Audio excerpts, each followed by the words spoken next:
เอาละบ่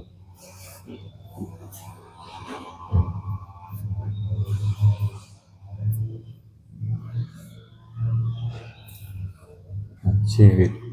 แต่ละคนอยู่กับคนหมู่มากต้องพบปะเจอคนหลายเป็นสังคมมนุษย์เป็นสัตว์สังคมที่อยู่ร่วมกันต้องบางครั้งอาจจะมีการกระทบกระทั่งหรือว่า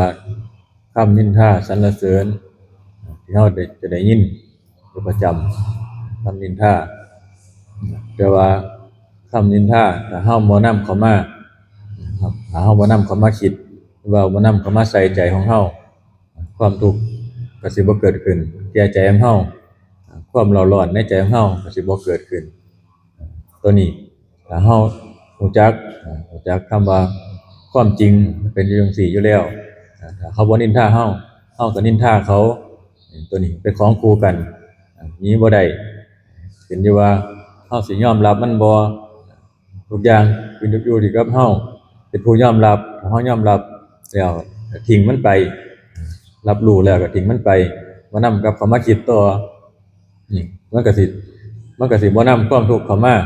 ความเร่าร้อนก็สิบ่เกิดขึ้นแก่ใจของเฮาแต่ว่าส่วนมากเวลาเฮาได้ยินได้ฟังมาจักถูกหรือผิดจักดีหรือชั่ว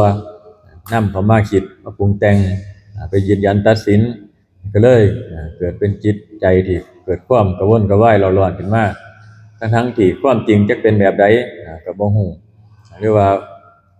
บางครั้งเจ้าของอาจจะคิดไปเองว่าแต่เขาว่าให้ว่าแต่เขาเฮ็ดก็นำความทุกข์เข้ามาใส่เจ้าของพอเกิดความทุกข์เข้ามาแล้วเฮาบ่เบิ่งใจเจ้าของก็สิมีแต่ความทุกข์เพิ่นจังว่า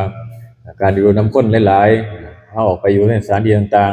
ๆเฮาก็ต้องรักษาใจเจ้าของอยู่กับคนหลายๆคนหมู่มากจังซี่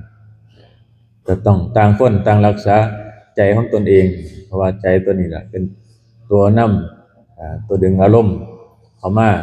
ดึงอารมณ์ดึงความทุกข์ความสุขเข้ามาถ้าคิดเป็นก็เป็นความสุขถ้าคิดเอาตั้งแต่สิ่งที่เป็น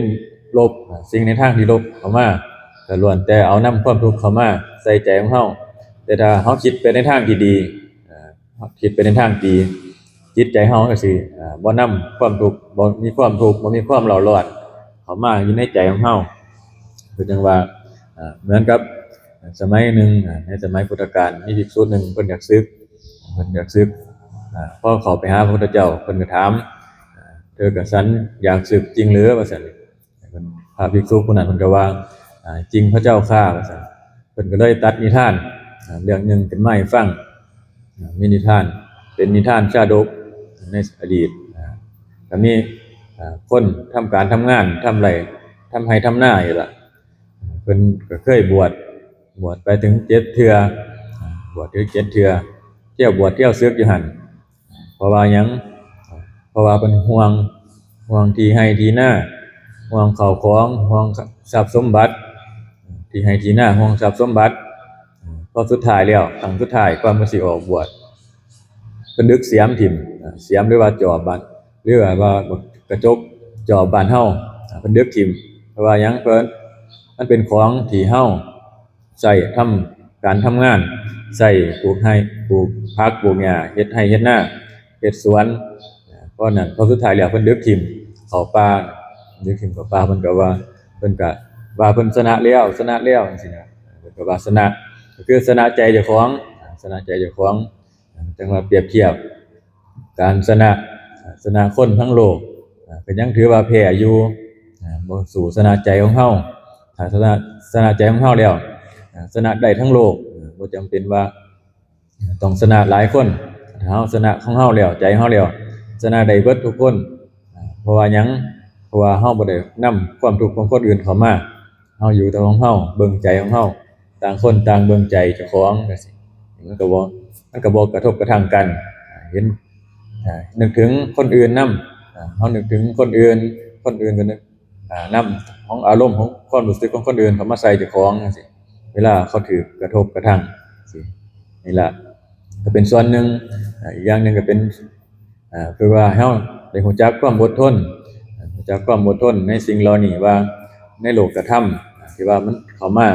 ความสุขความทุกข์เข้ามาแล้วก็เสียไปหรือว่าการสรรเสริญนินทาจังซี่นี่แบบนี้เข้ามาเหมือนกันเป็นของคู่กัน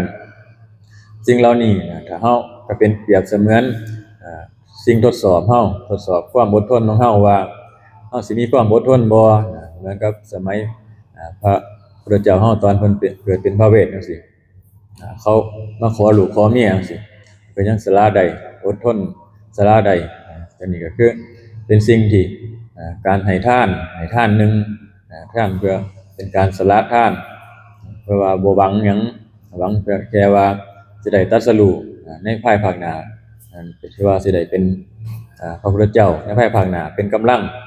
ของทานเป็นทานบารมีนี่ก็เป็นส่วนหนึ่งหลายอย่างท่านนั่นที่เฮาเห็นนั่นเป็นเพียงภายนอกแต่ว่าภายในนี่ต้องอดทนใจก็ต้องอดทนอีกคือเก่าต้องอยู่ที่ใจแม้แต่ว่าตอนที่เพิ่นจะให้ทานน่ะใจเพิ่นจะทุกข์ปานใดก็สร้างแต่ว่าเพื่อว่าความสำเร็จในความปรารถนาโพธิญาณเพิ่นก็อดทนที่ต้องสละลูกสละเมียแม้แต่ชีวิตเพิ่นก็ต้องสละเหมือนกันเพราะว่าองค์ใดพระพุทธเจ้าองค์ใดหรือว่าการสร้างบารมีของแต่ละองค์จังซี่ก็คือกันเบิดเฮาคือกันบาดเฮามาเปรียบเทียบใส่กันบาดเฮาแค่เฮ็ดมาแค่นี้ได้รับความทุกข์แค่นี้บางคนอาจจะท้อถอยแหละก็ให้นำเอาประวัติพระพุทธเจ้าที่เฮาได้ยินได้ฟังมาเอามาเป็นคติเป็นสติเป็นคำเตือนใจของเฮาว่าเฮาทุกข์ส่ำนี้เพิ่นแฮ่งทุกข์หลายกว่าเฮาเพียงแค่ทุกข์เพียงแค่นี้เฮาก็ต้องผ่านไปได้เฮาก็ต้องสู้ไปได้คือกันก็เอาคำเหล่านี้มาเป็นกำลังใจมาเป็นคำให้กำลังใจเจ้าของในการใช้ชีวิตในการดำเนินชีวิตบ่ว่าจะเป็นทางโลกหรือทางธรรมคือกันเพราะว่าเฮาได้ยินได้ฟังธรรมอยู่แล้ว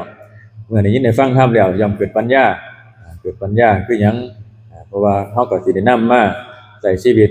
บางครั้งคนเฮามันมีอุปสรรคเหมือนกันทุกคนนั่นแหละในขณะที่เดินทาง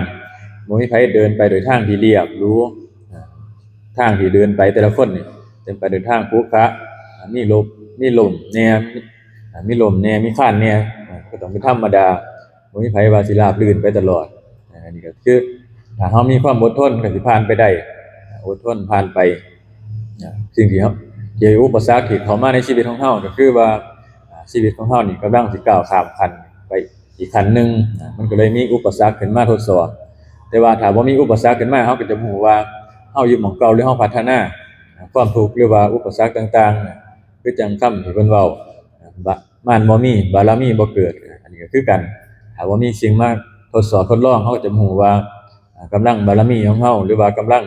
ที่เฮาสร้างสมมานี่มีมากพอบ่นี่ล่ะตัวนี้ก็เป็นเครื่องวัดกำลังของเฮาเนาะส่ำนี้ล่ะ